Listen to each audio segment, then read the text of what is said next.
핵심 46번 단위법, 동기기의 단위법 이렇게 얘기해요. 단위법 하면 생소하죠? 단위법과 비교하는 게 퍼센트법이에요. 퍼센트법이라고 하는 거 우리 어떻게 되는 걸 퍼센트법이라고 하냐면 이렇게 얘기해요. 퍼센트법은 퍼센트 임피던스라고 하면 임피던스 분의 임피던스를 백분율로 나타낸 거잖아요. 이걸 퍼센트법이라고 해요. 그래서 이거 단위를 퍼센트로 쓰죠. 근데 이걸 단위법으로 표시하면요. 이걸 PU라고 하고요. 이것은 이렇게 얘기해요. 임피던스 분의 임피던스예요. 그리고 단위를 per unit 이렇게 표시해요. 이게 단위법이에요. 단위법의 의미는 기준분의 실제 값을 백분율로 나타내는 게 아니라 소수점으로 나타내는 거죠. 이걸 단위법이라고 해요. 뭐 특별한 건 아닙니다. 기준이다. 기준을 1로 보는 거죠. 1로 보면 실제는 그것에 얼마나 차지하는가 이 비율을 얘기하는 거예요. 퍼센트법은 여기에서 우리가 이렇게 계산이 되어서 나온 걸 기억할 거예요. 10에다가 V제곱에 PZ 이렇게 퍼센트 하죠. 이걸 단위법으로 얘기하면 per unit Z라고 하거든요. 얘는 1000입니다. 1000. 1000에 V의 제곱에 PZ, PU가 되죠. 몇 배 차이가 있는 거예요? 100배 차이가 있는 거예요. 여기서 100을 없애버리면 단위법이 되는 거예요. 뭐 크게 어려운 거 없어요. 그게 단위법이다라고 하는 거예요. 자, 여기서 말하는 단위법은 이겁니다. 1로 정한다. 무엇을 1로 정했느냐? 이 전압을, 여기 있는 이 전압이 기전력이고 단자 전압이라면 단자 전압을 1로 정하는 거예요. 단자 전압을 1로 정해서 기전력이 그것에 몇 배 되는가? 이거를 찾아내는 거죠. 그렇다면 전압 변동률도 구해낼 수 있고 출력도 구해낼 수 있다라고 얘기하는데요. 출력까지 구하는 문제 어렵습니다. 전압 변동률 구하는 문제 어렵습니다. 이 동기기의 단위법 자체는 사실 계산하기가 어려운데요. 그래도 해볼 만한 게 충분히 가능합니다. 자, 보세요. 여기가 1이라면 이 벡터돈만 이해하면 돼요. 이거 없으면 구하기가 좀 어려워요. 여기가 1이라면 여기를 한번 봐요. 여기. 우리는 앞에서 배웠어요. 여기가 델타고요. 여기가 세타라는 거. 그림을 이렇게 그리니까 좀 이상해 보이는데 여러분들이 앞에서 그렸던 그림은 전압이 이렇게 돼 있고요. 그 다음에 전류가 이렇게 흐르잖아요. 그리고 원래대로 하자면 저항이 존재하고요. 거기에 리액턴스가 존재하잖아요. 그래서 전압가가 이렇게 존재하는 걸로 나타났는데 여기서 저항을 무시한 거란 말이에요. 저항을 무시해서 그림을 그려보면 어떻게 그림이 그려져요? 여기서 리액턴스는 90도 앞서는 걸로 그려지죠? 이렇게 그려질 거예요. 그리고 이렇게 해서 기전력이 나오고 전압이 나오고 요거는 전압 강하잖아요. 리액턴스의 전류 이렇게 됐었잖아요. 여기가 세타가 되고 여기가 델타가 되는 거였잖아요. 그래서 조금 전에 여러분들은 요걸 가지고 무엇을 구했어요? 여기서 발전기에 대한 출력을 구해봤단 말이에요. 앞에서 발전기 출력을 요걸로 계산했잖아요. 요거 보니까 X분의 V에 이렇게 되는 걸 우리는 찾아냈었단 말이에요. 그래서 요거를 조금 그림을 세운 겁니다. 전류를 기준으로 그린 거죠. 전류를 기준으로 그렸으니까 이 그림이나 이 그림이 똑같은 거예요. 그렇게 보면 이해가 좀 편할 거예요. 그래서 여기가 X 이렇게 돼 있죠. XS 그리고 PU라고 돼 있어요. 단위법이라고 돼 있어요. 자, 그 다음에 여기는 뭐가 되는 거예요? 여기는 V 사인 세타가 되는 거죠. V를 1로 보니까 V 사인 세타거든요. 그러니까 얘는 그냥 사인 세타예요. 그냥 사인 세타. 그리고 여기서 여기까지는 뭐가 돼요? 1이니까 여기는 그냥 코사인 세타죠. 1 코사인 세타니까 그냥 코사인 세타와 같아요. 자, 요거는 X입니다. 이거는 우리가 PUX라고 했잖아요. per unit X, 퍼센트 X 하면 어떻게 돼요? 퍼센트 X 하면 얘는 전압분의 전압 강하의 비잖아요. 전압분의 전압 강하의 비. 리액턴스면 리액턴스. 이렇게 되잖아요. 요렇게 해서 곱하기 100 하면 얘가 퍼센트가 된단 말이에요. 이게 퍼센트 리액턴스를 구하는 방법이죠. 그런데 여기 전압이 1이에요. 전압이 1이면 얘는 어떻게 됩니까? 그냥 IX가 되는 거죠.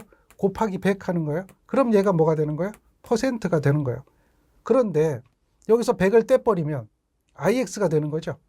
IX, 걔가 뭐예요? PUX가 되는 거예요. 요게 되는 거예요. 요게 PU라는 얘기입니다. 단위법 PUX예요.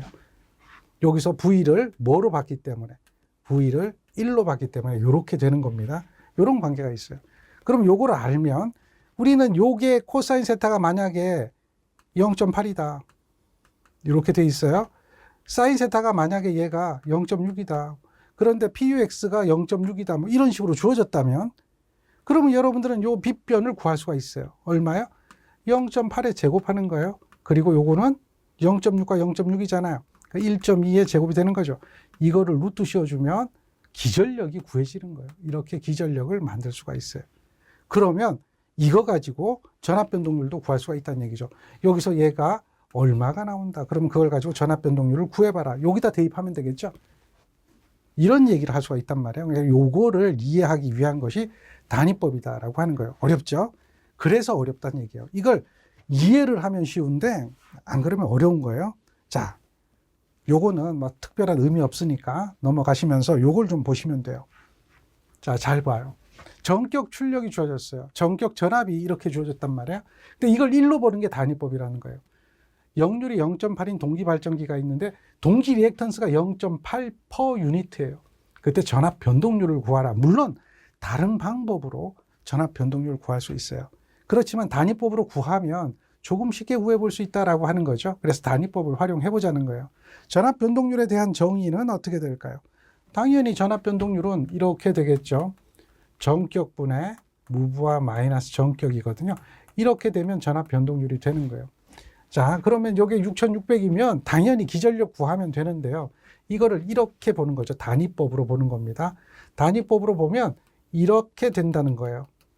여기가 세타고 여기가 델타가 되는데요. 여기서 보면 전격 역률이 0.8입니다. 여기가 0.8이 되는 거예요. 그럼 여기는 당연히 0.6이 되는 거죠. 6대 8대 10이니까요. 그리고 여기가 V가 되는데요. 이게 1입니다. V가 1이에요. 그 다음 여기가 동기 리액턴스라고 그랬죠. 여기서는 0.8로 나와 있네요. 그러니까 기전력이 얼마인지 찾아낼 수가 있다는 거예요. 0.8의 제곱에 그 다음 0.6과 0.8의 제곱이 되겠죠. 이것을 루트 씌워주면 얘가 기전력이 된다는 거예요. 직각삼각형에서 우리는 그 빗변의 크기를 구할 수가 있는 거죠. 이렇게 해보면 얘가 얼마 나오냐면 1.61이 나오는 거예요. 그럼 여기다 대입하는 거죠. 전압 변동률은 1분의 1.61 마이너스 1 곱하기 100이 전압 변동률이 되는 거죠. 따라서 61%가 전압 변동률이 된다. 이렇게 찾아낼 수가 있는 거죠. 이게 단위법을 활용하는 거예요. 자, 여기서 저항을 무시했다라고 하는 거 기억하면서 이렇게 풀어야 돼요. 해볼만 합니까? 어려워요. 어려운 건 맞는데 이렇게 한번 생각 한번 해보세요. 전압 변동률. 그 다음 조금 더 어려운 게 나옵니다. 자, 이것도 한번 보세요. 3상 비철극 발전기가 있습니다. 원통형이죠. 출력 주어지고 전격 전압 주어졌어요. 역률이 0.8입니다. 여자를 전격 상태로 유지할 때 이 발전기의 최대 출력을 구하래요. 그리고 동기 리액턴스는 0.9다. 이렇게 돼 있어요. 출력 구하는 방법도 뭐 특별하게 어렵진 않아요. 우리가 알고 있는 출력 그거 그대로 계산하면 돼요. 이거 P는 동기 발전기 3상이니까 이렇게 되죠. X분의 V2의 사인의 델타 뭐 이렇게 해서 계산해도 돼요. 근데 이것을 단위법으로 한번 해보자라고 하는 거예요. 단위법으로. 그럼 기전력을 구할 수가 있다는 거예요. 기전력. 자, 단위법을 이용해 보면 이렇게 되거든요. 여기까지가 나눠집니다. 여기는 사실 없는 거죠. 이렇게 돼 있는 거고. 자, V는 1입니다. 역률은 지금 현재 여기가 0.8인 거예요. 그러면 요 부분은 여기는 당연히 0.6이 되겠죠. 리액턴스는 얼마입니까? 동기 리액턴스 여기가 0.9가 주어지거든요. 그럼 요 길이 여기는 얼마일까요? 이렇게 구해지죠. 얘는 0.8의 제곱에 다음 0.6 플러스 0.9의 제곱을 합니다. 그래서 기전력의 크기를 구해보면 얘가 얼마가 나와요? 1.7V라고 하는 이런 7V가 아니라 1.7배가 되겠죠. 1.7배가 되는 이런 기전력을 구할 수가 있어요. 여기에 몇 배가 되는 거예요? 여기에 6600에 1.7배가 되는 거예요. 기전력이라는 것은 이것에 이렇게 되는 게 기전력이다라고 하는 거예요. 그럼 여기서 이제 우리는 3배 알고 있고 전압 알고 있고 X만 알면, 여기서 X 동기 리액턴스잖아요. 0.9니까 X만 알면 그러면 이 발전기에 대한 이 값을 구할 수도 있다는 거죠. 자, 그것 이해를 하면 돼요. 그런데요, 이것은 이 개념입니다. 지금 얘들은 최대 출력이잖아요. 요것도 공식을 하나를 좀 기억해야 되는데, 이 얘기, 최대 출력이란 이 얘기는 출력과의 관계가 된다라고 하는 것을 이해를 해줘야 돼요. 그러면서 얘가 이것이란 얘기죠. PU, 여기가 X가 되는 거죠. per unit X, PU 값이 되는 거죠. 이런 배의 관계가 있다라고 하는 요 공식을 하나를 더 기억하면 돼요. 요건 앞에 있는 두 번째 페이지에 있는 건데, 요거 하나를 그대로 적용하면 돼요. 기전력이고, 다음 PU다. 그리고 요거는 정격입니다. 정격. 이것과 관계가 된다. 최대 출력이다. 라고 하는 거예요. 물론 유도해도 되는데 유도할 필요 없고요. 얘는 만이고요. 이렇게 계산한다라고 생각하면 되죠. 기전력은 얼마입니까? 1.7이었잖아요. 1.7. 그 다음에 PUX는 얼마예요? 0.9잖아요. 요 배수가 성립이 된단 말입니다. 요 배수만큼 더 올라간다는 얘기죠. 요거. 이걸 계산해 보니까 얼마 나오냐면 얘가 18890 뭐 이렇게 나와요. 어렵죠? 어렵지만 한번 해보시면 요거 정도 되겠네요. 1889 정도 나오겠네요. 8889, 네, 그 정도. 그러니까 요런 정도 나오니까 요거 한번 답을 찾아보면 될 겁니다. 가능하겠죠? 아, 이게 90이 아니라 저거 나오네요. 18809 똑같이 나오네요. 89 여기까지 나오네요. 여기까지 나옵니다. 그래서 똑같이 나오니까 한번 잘 정리해서 보시고, 결론은 뭐냐면 이런 공식을 외워야 된다는 게 이제 여기에 있는 포인트가 되는데요. 뭐 여러분도 한번 좀 잘 기억하는 것이 좋겠죠. 물론 이걸로도 구할 수 있어요. X방 구해서 집어넣어도 단위법이 아니어도 구할 수가 있는데요. 어쨌든 여기선 단위법이 되는 거고요. 그 단위법이 아닌 상태로 구할 수 있어도 됩니다. 다만 시간이 좀 더 걸릴 수 있다는 거죠. 우리는 이런 문제를 1분 안에 끝내는 것이 중요하다. 그래서 어려운 문제니까 선택적으로 공부를 좀 해주시는 게 좋을 것 같습니다.